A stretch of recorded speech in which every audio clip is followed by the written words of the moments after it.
Fragmentation rarely happens all at once. It usually begins quietly. A conversation is postponed. A decision is left unresolved. A priority changes without anyone really noticing. Individually, these moments don't seem significant, but over time, they begin pulling people, information, and attention in different directions. One reason fragmentation is so difficult to recognize is that everything appears to be functioning. People are busy, meetings continue, work is getting done. From the outside, nothing looks apparently disconnected, but underneath the surface, something has changed. Instead of moving together, different parts of the project begin moving independently. The marketing team is solving one problem, operations is solving another, leadership is discussing something else entirely. Everyone is working hard, but not always toward the same destination. There are a few signs that appear before people realize that a project has become fragmented. The first is that conversations become repetitive.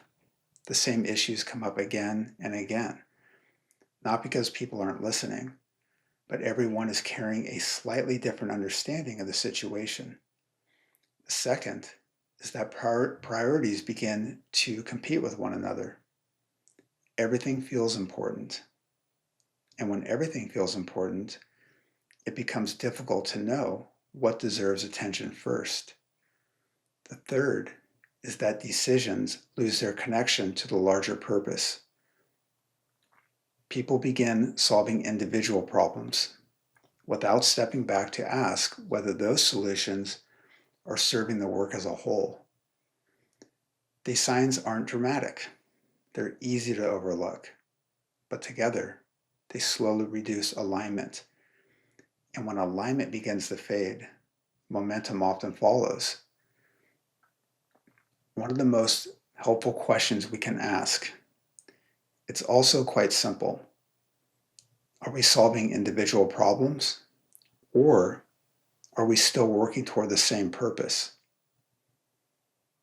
That question has a way of revealing things that daily activity often hides. I found that fragmentation isn't usually repaired by asking people to work harder. It's repaired by helping people see the whole picture again, by reconnecting conversations, clarifying priorities, reestablishing shared understanding, because meaningful work depends on more than individual effort. It depends on moving in the same direction. And sometimes the most valuable thing we can do is pause long enough to notice when that direction has quietly begun to shift.